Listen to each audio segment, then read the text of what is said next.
La lasaña es un clásico que todo el mundo disfruta, pero cuando busco sorprender a los míos, sé que con este giro de sabor tan original el éxito está más que garantizado. ¿Y tú, te atreverías?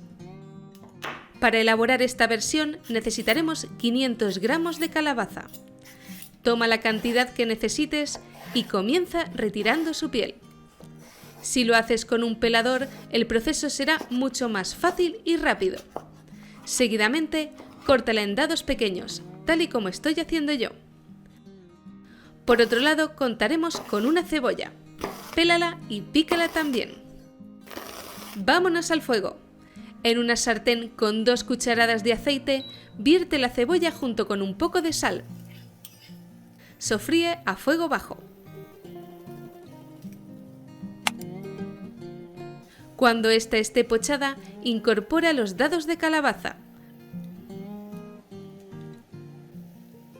Añade otro poco de sal y rehógala hasta que quede tierna.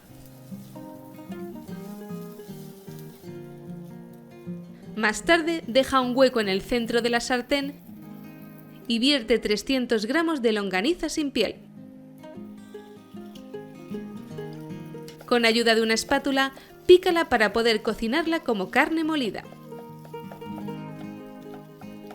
Minutos después, mézclala con las verduras. Para aportar cremosidad a nuestro relleno, te aconsejo agregar 100 gramos de queso crema. Deja que se funda mientras lo vas mezclando con el resto de ingredientes. Por cierto, en Food & Glory estamos muy felices de ver cómo nuestra comunidad sigue creciendo cada día. Desde aquí os damos las gracias por vuestros mensajes de cariño y por aportar vuestro granito de arena reaccionando a cada publicación con vuestros pulgares. Para esta preparación necesitaremos entre 14 y 16 placas de lasaña. Sigue las indicaciones del fabricante a la hora de utilizarlas. En mi caso, al ser precocidas, las dejaré a remojo en agua caliente durante 10 minutos. Pasado este tiempo, las iré posando sobre un paño hasta el momento de su uso. Vamos con la salsa. Toma 50 gramos de mantequilla sin sal. Viértela en un cazo y enciende el fuego. Deja pasar unos segundos mientras se va fundiendo a fuego bajo. Poco después, incorpora otros 50 gramos de harina de trigo para todo uso. Y cocínala durante 2 minutos sin dejar de remover. A continuación, vierte 750 ml de leche, ya caliente. De esta manera evitaremos más fácilmente la formación de grumos. Continúa removiendo hasta que espese. Por supuesto, acentuaremos su sabor con un poco de sal, pimienta molida al gusto y un toque de nuez moscada. Cuando obtengas el espesor deseado, retírala del fuego. Para dar forma a nuestra lasaña, voy a utilizar esta fuente apta para horno de 20 por 30 centímetros. Comienza poniendo unas cucharadas de salsa bechamel en la base y extiéndela bien. Después añade las primeras placas de lasaña.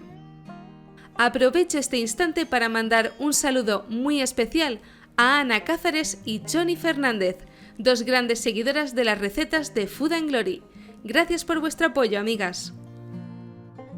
Añade más bechamel y coloca encima la primera capa de nuestro original relleno.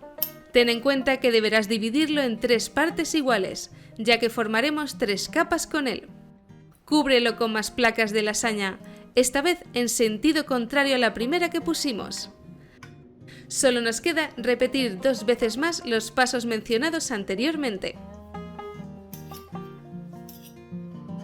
Perfecto. Para terminar, cubriremos nuestra lasaña con una generosa capa de bechamel por encima. Extiéndela bien.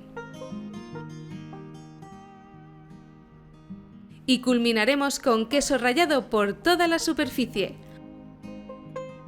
Ahora llévala al horno previamente calentado a 200 grados entre 15 y 20 minutos. Mira qué pinta. Ten por seguro que su sabor no dejará indiferente a nadie. Antes de servir, te aconsejo dejar reposar unos minutos. Mi nombre es Bárbara y te doy las gracias por acompañarme en la elaboración de este plato. Si te ha gustado, anímate a seguir nuestra cuenta de Food and Glory porque cada semana buscamos sorprenderte con más recetas que saben a gloria. ¡Chao!